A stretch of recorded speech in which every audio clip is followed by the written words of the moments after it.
चलिए हम अब यहाँ डिस्कस करेंगे ट्रांसमिशंस के बारे में। ठीक है, टाइप्स ऑफ ट्रांसमिशंस। जैसा कि हमने लास्ट वीडियो में देखा था, हमने कि गियर रेशो के बारे में हम डिस्कस किए थे और आरपीएम के बारे में डिस्कस किया था। अब यहाँ पे हम बात करेंगे इंजन के अंदर जो गियर्स लगे रहते हैं उनको हम कैसे इंगेज और डिसंगेज करते हैं। ठीक है ना, उसके बारे में हम यहाँ पे 1 बाय 1 डिस्कस करेंगे। सबसे पहले हम बात करेंगे यहाँ पे मैनुअल ट्रांसमिशन सिस्टम की। ठीक है ना, कि हम मैनुअली कैसे गियर चेंज करते हैं 1 बाय 1, इसके बारे में यहाँ पे डिस्कस करेंगे। तो इसके सब पार्ट्स जो है, first one is sliding, second one is constant mesh gear और third one is synchronous gear box. तो ये तीन प्रकार के जो हमारे गियर बॉक्स है ये मैनुअली ऑपरेटेड होते हैं, मतलब हमको स्वयं करना होता है, ये ऑटोमेटिकली नहीं होते। और कुछ इसके बाद में जो इसका जो है टाइप्स ऑफ ट्रांसमिशन में एक होता है ऑटोमेटिक ट्रांसमिशन सिस्टम। ठीक है, तो ऑटोमेटिक ट्रांसमिशन सिस्टम में हमें मैनुअली गियर चेंज नहीं करना पड़ता है, वो व्हीकल की स्पीड के अकॉर्डिंग उसमें कुछ प्लेनेटरी गियर सिस्टम लगे रहते हैं जो कि ऑटोमेटिकली क्या करता है, इंजन की स्पीड के अकॉर्डिंग अपने गियर को सेट करता है और व्हीकल को मूव करता है वन प्लेस से अनदर प्लेस। ठीक है, तो जिसके अंदर भी दिया गया है fully automatic EP cyclic gear box दिया है, फ्री व्हीलिंग यूनिट दिया गया है और टॉर्क कन्वर्टर दिया है ना। ये तीन प्रकार के यहाँ पर भी हमारे ऑटोमेटिक ट्रांसमिशन सिस्टम है, उसके बारे में हम डिस्कस करेंगे 1 बाय 1। सबसे पहले अभी हम यहाँ पे स्टार्टिंग करेंगे इनिशियली में हमारा स्लाइडिंग मेश गियर सिस्टम का। ठीक है ना, कि स्लाइडिंग मेश गियर सिस्टम में कैसे अरेंजमेंट्स होते हैं और कैसे गियर्स चेंज होते हैं उसके बारे में यहाँ पर डिस्कस किया गया है। ठीक है, तो ये यहाँ पे आपको डायग्राम दिख रहा है, यहाँ पे मैं आपको 1 बाय 1 समझा देता हूँ। जैसा कि आप लोग देख रहे हो, लेफ़्ट साइड में यहाँ अगर हम देखेंगे तो आपको दिखेगा क्लच शाफ्ट। ठीक है, उस और उसी के जस्ट सामने दिखेगा एक हमारा transmission main shaft.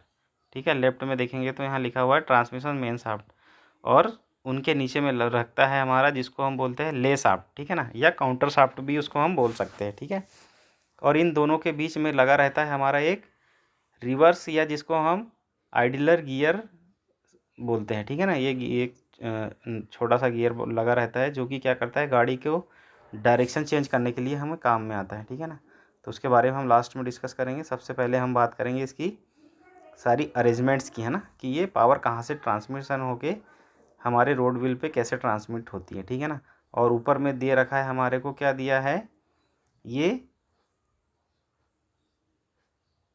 Gear shifting के लिए यॉक दिया गया है ना, जिसको बोलते हैं हम गियर शिफ्टिंग यॉक, है ना, शिफ्टर जिसको बोलते हैं, जिससे कि हम क्या करते हैं कि क्लच को पेडल दबा के हम गियर शिफ्ट करते हैं। ठीक है ना, तब यहाँ पे दिया हुआ है कैसे हम पावर को ट्रांसमिट करते हैं। ठीक है ना, तो हम 1 बाय 1 डिस्कस करते हैं कि पावर ट्रांसमिशन कैसे होता है। ठीक है, जैसे कि ये क्लच शाफ्ट दिया है, तो ये क्लच शाफ्ट जो होता है हमारा, ये कनेक्ट होता है हमारे फ्लाई व्हील से। ठीक है ना, अब फ्लाई व्हील क्या होता है, हमेशा इंजन जैसे अगर रन कर रहा है तो वो फ्लाई व्हील भी उतनी ही आरपीएम पे घूमेगा जितने आरपीएम पे इंजन घूम रहा है। ठीक है ना, और ये क्लच शाफ्ट जो होता है उसके साथ में ये इंगेज रहता है। ठीक है, अब ये इंगेज रहता है, उसके बाद में हम जैसे ही क्लच प्लेट को प्रेस करते हैं, ठीक है ना, तब क्या करता है, जो हमारा क्लच है वो क्या करता है, ले शाफ्ट और जो हमारा मेन शाफ्ट है, ठीक है ना, इस पे पावर ट्रांसमिशन करना बंद कर देता है, जिसको यहाँ पे दिखा है काउंटर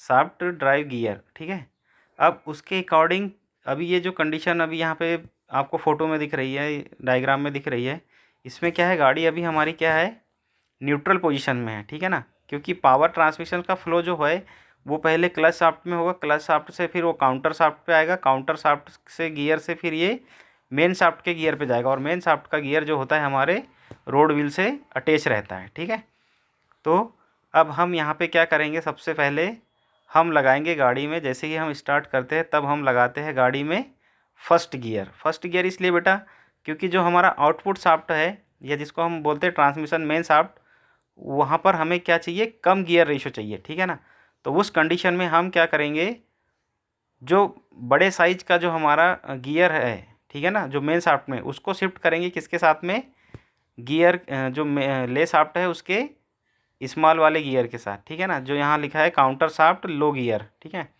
अब इस लो गियर पे हम लगाएंगे, ठीक है ना। तो ये कनेक्ट होगा किसके साथ में, हमारा लो गियर वाले के साथ, ठीक है। तो जैसे हम इसको, जिसको बोलते हैं कि फर्स्ट गियर हम शिफ्ट करेंगे, ठीक है ना। जब फर्स्ट गियर शिफ्ट करेंगे तो जो मेन शाफ्ट है उसका क्या है, बड़े वाले गियर के साथ में यहाँ का ये इस लेयर शाफ्ट का तीसरा गियर कनेक्ट होगा। तो पावर हमारी क्लच शाफ्ट, फिर काउंटर शाफ्ट, ठीक है ना।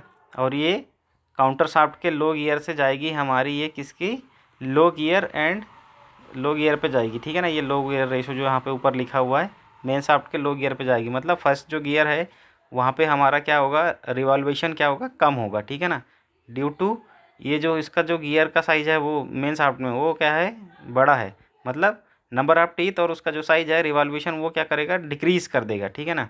जैसे साइकिलों में होता है, आप लोगों ने देखा होगा, है ना, कि इसके जस्ट अपोजिट होता है साइकिल में, है ना। साइकिल में जब हम जहाँ हम पैडल चलाते हैं वहाँ पे क्या रहता है, बड़ा गियर रहता है और पीछे छोटा गियर रहता है। मतलब हम एक वहाँ पे अगर एक राउंड लगाएंगे तो पीछे वाले जो पहिए है उस पर कम से कम 6 राउंड हो जाएंगे या 10 राउंड हो जाएगा।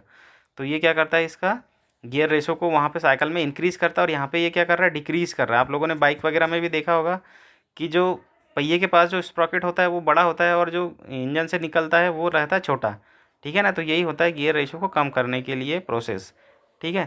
तो ये पहला गियर लग गया और वहाँ पे हमको प्राप्त हो गया। अब जो सेकंड गियर है, तो हम जब फिर से क्लच दबाएंगे, है ना, जो फिर से डिस्कनेक्ट होगा। सेकंड गियर में क्या करेंगे हम, ये जो हमारा second and high speed gear है जो दोनों काम करता है वो, ठीक है ना। सेकंड गिफ्ट शिफ्ट करेंगे इसके काउंटर के सेकंड से, तो वो फिर क्या करेगा, क्लच से फिर काउंटर और काउंटर से फिर सेकंड स्पीड गियर और फिर मेन पे जाएगा, ठीक है। और जब हम उसको टॉप गियर में लगाएंगे तब हम क्या करेंगे कि ये जो हमारा जो सेकेंड है और जिसको हम टॉप गियर बोल रहे हैं वो उसको हम डायरेक्ट किससे कनेक्ट कर देंगे, क्लच शाफ्ट से। तो क्या होगा कि जितने आरपीएम पे इंजन घूम रहा है उतने ही आरपीएम पे हमारा क्या होगा, व्हील, जो रोड व्हील है वो भी हमारा घूमना स्टार्ट हो जाएगा, ठीक है। तो ये आज का हमारा स्लाइडिंग मेश गियर सिस्टम वाला हो गया है। नेक्स्ट वीडियो में हम करेंगे दूसरा वाला जिसको हम बोल रहे हैं यहाँ पे कांस्टेंट मेश गियर सिस्टम, उसको हम 1 बाय 1 समझेंगे जैसा कि इसको अभी हमने समझा था।